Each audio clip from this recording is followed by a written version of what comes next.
Hello and welcome, Inspired Podcast community. This is your new episode. My name is Caroline, and my today's guest is Michael Sullivan. And I'm so excited that you are here and that you said yes to our interview. How are you doing today? Yeah, Caroline, I'm doing fantastic, actually. Thank you for asking. Wow. So let me introduce you to the audience a little bit. You are the host of Where Are You From? A tech, does it mean tech podcast and author of Building Bridges? I don't know what this is, T-say-key. You have to explain it to us. And you have a book called Building Bridges, Can We Love and Relate in a Polarized World? Your journey began at 7 in Thailand, spiraling through Navy adventures, love in Singapore, and entrepreneurial setbacks in the Philippines. Teaching English across 8 countries, he now thrives in Turkey as a fellow in US Department of State's esteemed English language program. Please tell us more about you. Yeah, I guess we can start with the beginning. I'm maybe not the beginning of time, but I am the host of Where Are You From, a TCK podcast um, that is for people like myself who have come from one country and live in another. So as you read there, I my parents moved halfway around the world when I was 7 years old. So I grew up in Thailand. There's many of us throughout the global community that have moved around quite a bit in our lifetime, and so it's very enjoyable to bring people onto my podcast to tell their story. And Wow, I love that. yes, absolutely. Mhm. And in fact, because of all of this, because of them, I'm in touch with you today. Oh, mhm.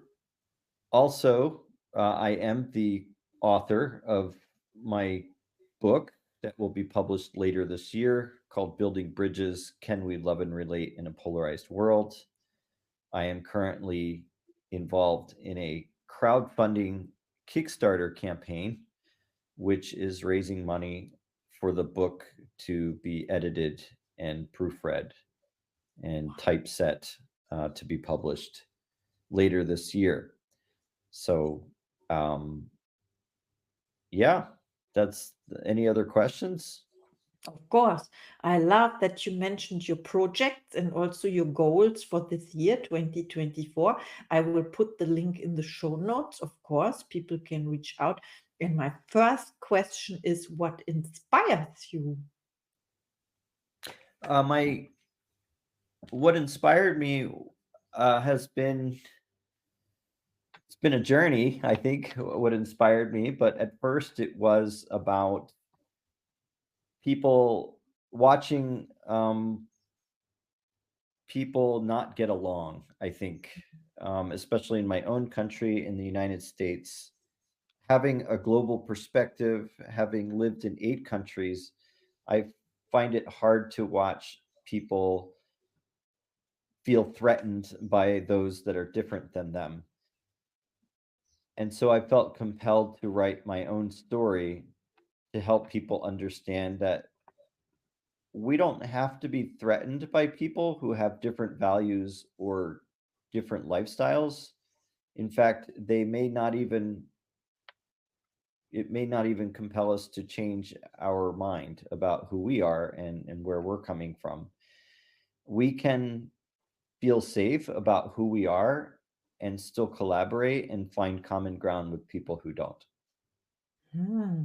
I love what you said. Yes, I completely understand your message because I thought about how can you prevent people from feeling threatened when strangers, so-called strangers, come into their country or foreigners, when you want to call them that way.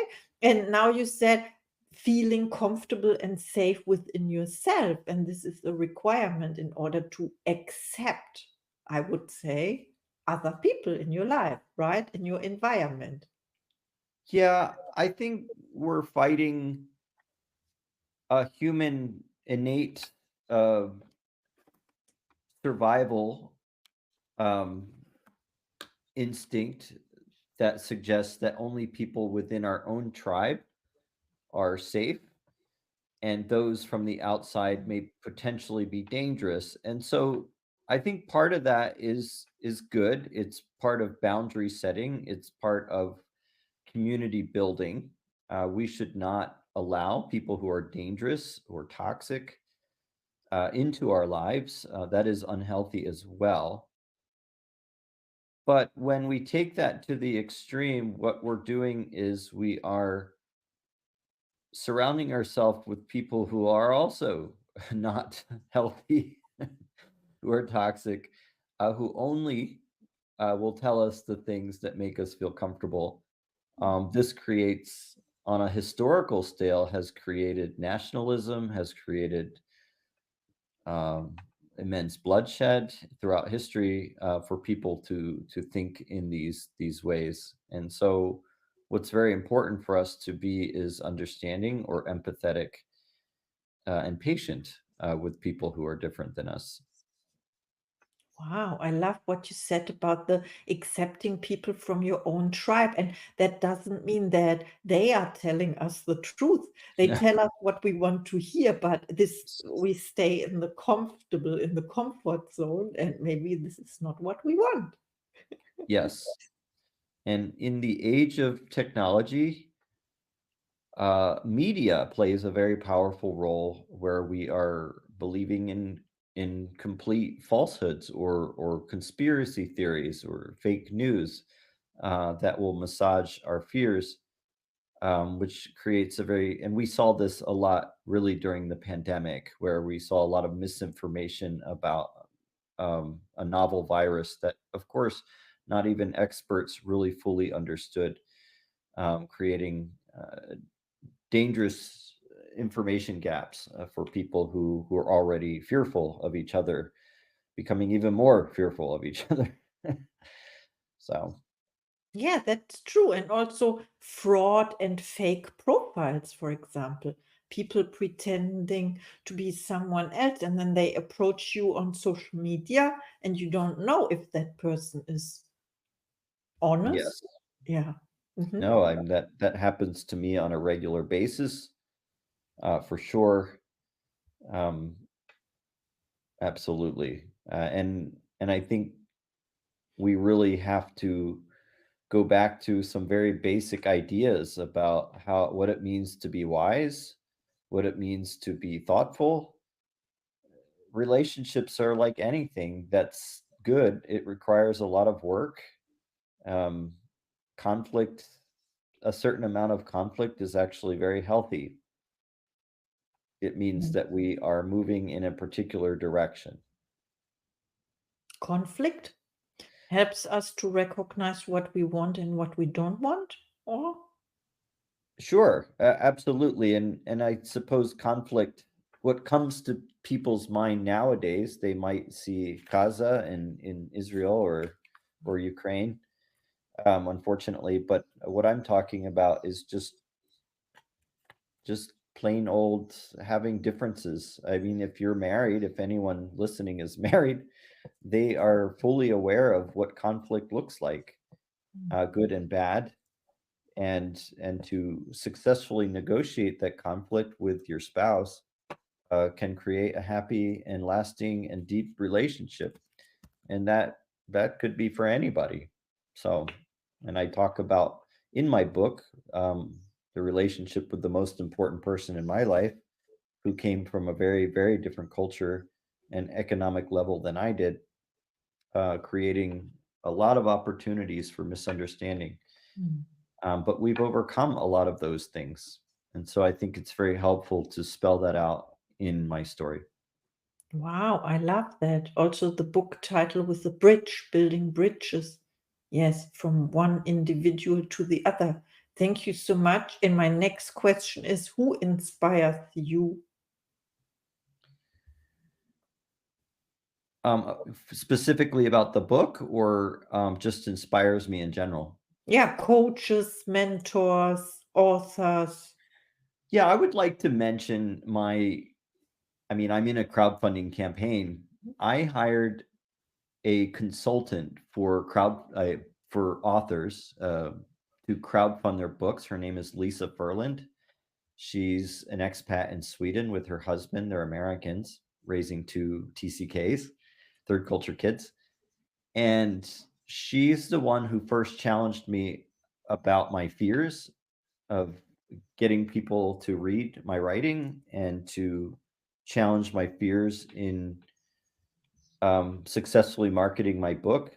And what this allowed me to do is figure out who my audience was, and in that has really turned into a multitude of things: a new career, the community I'm a part of now, the fact that I'm talking to you, and of course, um, also my audience for the book.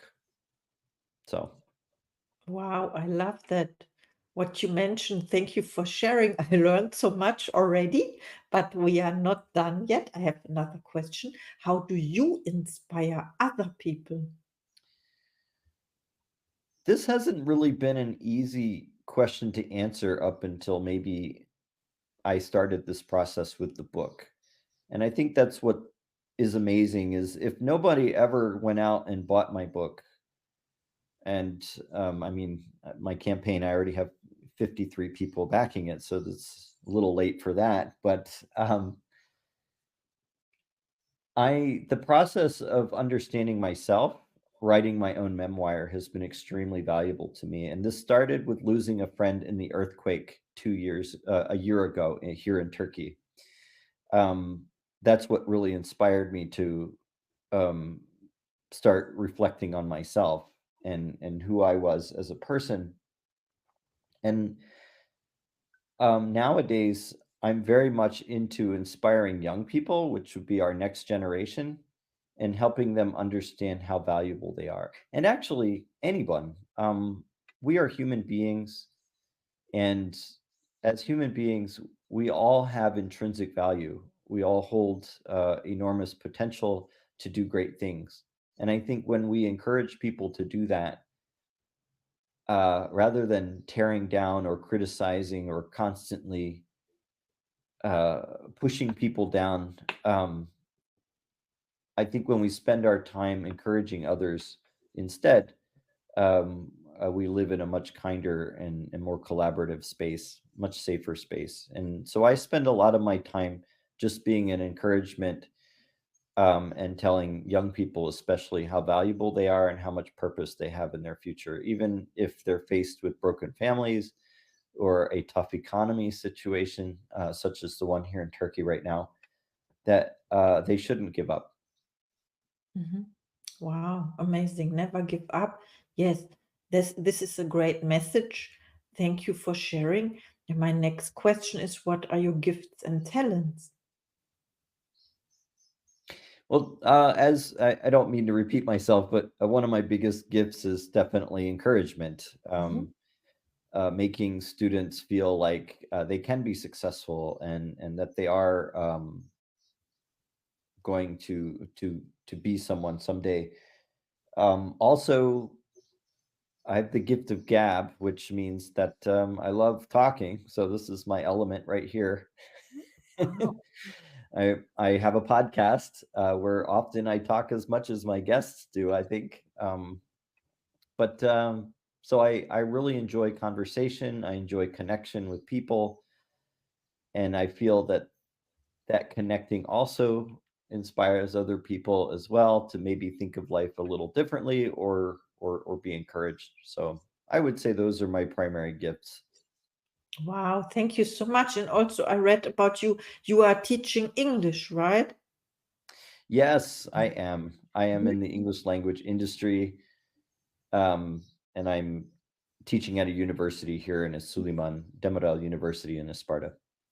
Wow, I love that. Yeah, this is because you said what you are telling your English students or the younger people. This is why I asked. Yes, absolutely. Yeah, Yeah. and I love them. Wow. They've had an enormous impact on me, and I hope the same for them. This is amazing. Yes, now I understand your point with the encouragement. Yeah. Thank you so much. So I have one last question for you. Hmm. When people reach out to you after listening to this episode, do you have special offers or services, or how can they help you? Sure. As as mentioned before, my books crowdfunding campaign is Mhm. ongoing now, and basically, if anything I've said resonates with you, if you feel that this is the kind of world that you want to live in, then supporting my book would be hugely beneficial. Crowdfunding campaigns are different in many ways. For this is a rewards-based program. So any support for my book typically results in me giving back. So for those who support my campaign, they can get a copy of the book, and I'm offering exclusive rewards at this time, specifically to those who back the campaign. For instance, I'm allowing everyone to get the audiobook for anyone who backs for at least $15. Um, and other things that will definitely not be available after the book is published because they'll be separate products. Mhm. So it's basically a way to thank those who believe in my message. Um, and more importantly, I think it's just bringing a group of people together closer. Those who back my campaign get their name in my book forever, and every copy that is sold, your name will be there. So Thank you so much for sharing and for pointing this out again because it was not clear for me so much. But we will put the links in the show notes. Of thank course, you so people can much. reach out. Please reach out to Michael. He's amazing. Connect. This podcast is all about connecting people all around the world. And your book is a great, huge contribution to bridging. May I say this? Mhm. Of course, You yeah, can, it's I about don't know. connection I'm in every from way. Germany, so my English can be improved, of course. So bridging the gaps all over the world, cultural and however. Thank you so much for our interview. Do you have a last message for our audience? No, actually, Caroline, I just want to thank you Mm. for bringing me on and for trusting me on this platform, and I'm extremely grateful for those that I have not known at all that have just come into my life to support my message. It really has been endearing and inspiring for me. So thank you so much for that. Oh, thank you. There will be many, many more. You know, you are part of my project and my vision. I committed to 1,111 episodes, and you are number 202. Mm. So this is amazing. We will do this. Please reach out and connect. And I love your project. I love what you do. And see you in the next episode.